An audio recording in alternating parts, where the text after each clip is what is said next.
கர்த்தருடைய பரிசுத்தமான நாமம் மகிமைப்படுவதாக. ஆசீர்வாதமான ஒரு நல்ல காலை நேரத்திலேயும் அனுதின மன்னா என்கிற வேத தியானத்தினால் உங்களை சந்திப்பதில் மிகுந்த சந்தோஷம். கிருபையாய் கர்த்தர் நமக்கு கூட்டி கொடுத்திருக்கிற இந்த நல்ல நாளுக்காக கர்த்தரை ஸ்தோத்திரம் பண்ணுவோம். இந்த புதிய நாளை புதிய கிருபைகளோடு ஆரம்பிக்க கர்த்தர் தேவன் நமக்கு உதவி செய்வாராக. இந்த நாளிலேயும் நம்முடைய தியானத்திற்கான வேத பகுதி ஆதியாகமம் 46ஆம் அதிகாரம். இதில் 23 வசனங்கள் உள்ளடக்கி உள்ளது. இந்த அதிகாரத்தின் சுருக்கம் என்ன? யோசேப்பு உயிரோடு இருக்கிறான் என்கிற செய்தியை கேள்விப்பட்ட யாக்கோபு தன் குடும்பத்தோடு புறப்பட்டு எகிப்து தேசத்திற்கு போவதற்கு அவன் ஆயத்தமாகி புறப்பட்டு போகிறான். அங்கே யோசேப்பை சந்திக்கிறான். பின்பு பார்வோனையும் சந்திக்கிற நிகழ்வை இந்த அதிகாரத்திலே வாசிக்கலாம். இந்த அதிகாரத்தில் நம்முடைய சிந்தைக்கான ஒரு வார்த்தையை வாசிக்கிறேன். அது நம்முடைய முதலாவது வசனம். இஸ்ரவேல் தனக்கு உண்டான யாவையும் சேர்த்து கொண்டு புறப்பட்டு பெயர்சேபாவுக்கு போய் தன் தகப்பனாகிய ஈசாக்கினுடைய தேவனுக்கு பலியிட்டான். நல்ல செய்தி கிடைத்துவிட்டது. 13 ஆண்டுகளுக்கு பின்பு அந்த செய்தியை யாக்கோபு பெறுகிறான். செய்தியை கேட்டவுடனே அந்த செய்தியை கண்டடையும்படி அவன் புறப்பட்டு போகாமல் தன்னை சந்தித்த தேவனை சந்திக்கும்படி அவன் புறப்பட்டு போகிறான். யாக்கோபு இந்த இடத்துல தேவனுக்கு பலி செலுத்துவதற்கான காரணம் ஒன்று, தேவன் தனக்கு செய்த நன்மைக்காக பலி செலுத்துகிறான். இரண்டாவது, அவனுக்குள் உண்டாயிருந்த ஒரு பயம். அதை தேவன் சொல்லுகிறார், நீ எகிப்துக்கு போக பயப்பட வேண்டாம் என்கிற ஒரு காரியத்தை சொல்லுகிறார். ஆகவே அவனுக்குள்ளே ஒரு பயம் இருந்திருக்க வேண்டும். இந்த காலவெளியிலையும் நம்முடைய வாழ்க்கையை நாம் சிந்திக்கலாம்.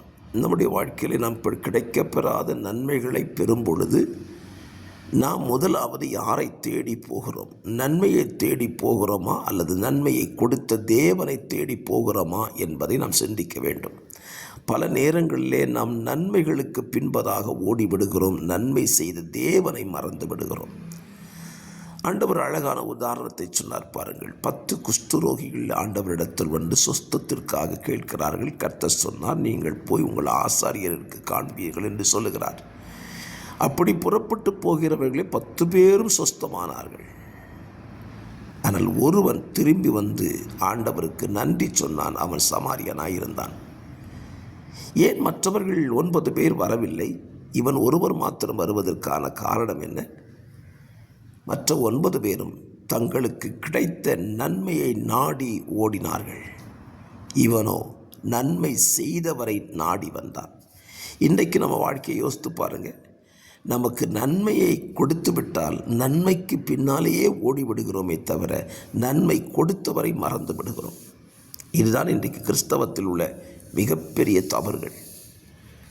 நான் சொல்லுவேன், நம்ம வாழ்க்கையில் நன்மைக்கு பின்னால் ஓடாதீங்க, நன்மையை கொடுத்தவரை சார்ந்து கொள்ளுங்கள். மோசே சொல்லுவான், ஆண்டவரே நீர் எங்களோடு வராதிருந்தால் எங்களை இவ்விடத்திலிருந்து அனுப்பாதிரும். நன்மை ஏராளம் இருக்குது. கானான் தேசம் கிடைக்க போது எல்லாம் கரெக்டு தானே, நீர் கூட வரும், கொடுத்தவர் கூட வர வேண்டும். ஆகவே தான் யாக்கோபு தேவனை சந்திக்கிறான். தேவனும் என்ன சொல்லுகிறார் அவனுக்கு? நீ எகிப்துக்கு போக பயப்பட வேண்டாம், நானும் உன் கூட வருவேன், உன்னை திரும்பவும் இங்கே வர பண்ணுவேன் என்று வாக்கு கொடுக்கிறார். பாருங்க, ஒரு பெரிய ஆசீர்வாதம் இல்லையா? ஸ்தோத்திரம். ஆபிரகாம் எகிப்துக்கு போனான், பிரச்சனையோடு திரும்பி வந்தான். ஈசாக்கினிடத்தில் தேவன் சொன்னார், நீ எகிப்துக்கு போக வேண்டாம் என்று சொன்னார். ஆனால் இங்கே யாக்கோபை பார்த்து சொல்லுகிறார், நீ எகிப்துக்கு போ என்று சொல்லுகிறார். நம்ம ஒரு காரியத்தை புரிந்து கொள்ளணும். ஆண்டவர் சொல்லி நம்ம போனால் அது எகிப்தா கூட இருக்கலாம், பிரச்சனை நமக்கு இல்லை. ஏன்னா சொன்னது அவர் சொல்லி நீங்கள் எங்கே வேணாலும் போகலாம். அவர் சொல்லாமல் நீங்கள் எங்கேயும் போகக்கூடாது. அதுதான் விஷயம். கர்த்தர் சொல்லாமல் நம்ம ஒரு இடத்துல போனோம்னா அங்கே வரக்கூடிய அத்தனை பிரச்சனைக்கு காரணங்கள் நாம மாறிவிடுவோம். ஆனால் கர்த்தர் சொல்லி போனோம்னு வச்சுக்கோங்களேன், அங்கே பிரச்சனையே வந்தாலும் அதை கர்த்தர் தீர்த்து விடுவார். ஆகவே யாக்கோபை தைரியப்படுத்தி அனுப்புகிறார். யாக்கோபு எகிப்துக்கு போகிறார். யோசேப்பை கண்டான். தேவனை தரிசித்தவன் தேவன் தந்த நன்மையும் தரிசித்தான். யோசேப்பை காணாமல் யாக்கோபு மடிக்கலை. கர்த்தருடைய வார்த்தை, யோசேப்பு தன் கையால் உன் கண்களை மூடுவான். எவ்வளோ பெரிய ஆசீர்வாதம். இன்றைக்கி அநேக பெற்றோருடைய வாழ்க்கையில் இந்த நன்மைகள் கிடைக்கிறதில்ல. மரணத்தில் பிள்ளைகள் கூட இல்லாமல் போயிருந்தாங்க. ஆமென், ஸ்தோத்திரம். ஆனால் பாருங்கள், யாக்கோபுக்கு எவ்வளோ பெரிய நன்மை. அவன் மரிக்கும்போது அவன் நேசித்த மகன்தான் அவன் கண்களை மூடினான், அவனை அடக்கம் செய்தான். ஆகவே தேவன் அருளுகிற நன்மையை தேவனிடத்திலிருந்து பெற்றுக்கொள்ள, தேவனையே சார்ந்து வாழ்வதற்கு இன்றைக்கு உங்களை ஒப்புக்கொடுங்கள். கர்த்தர் உங்களை ஆசீர்வதிப்பார். ஜெபிக்கலாம். பரிசுத்த பிதாவே, இந்த காலவெளியில் தியானித்த இந்த வேத வசனத்தின்படி நன்மைகளை அல்ல, நன்மையை அளித்தவரை நாடி ஓடுகிற அனுபவங்கள் எங்களுக்கு கிடைக்கும்படியாய் ஜெபிக்கிற வார்த்தையை கேட்கிற உடைய ஜனத்தை அப்படியே நீங்கள் ஆசீர்வதிங்கப்பா. நன்மையை தேடி தேடி ஓடிக்கொண்டிருக்கிற நிலைமையை மாற்றிக்கொண்டு நன்மையை கொடுத்தவரை தேடி ஓட உடைய பிள்ளைகளுக்கு நீர் அனுக்கிரகம் செய்யும்.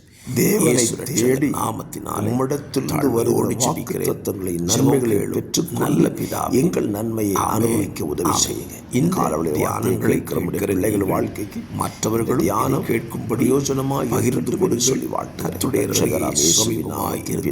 God bless you. Amen.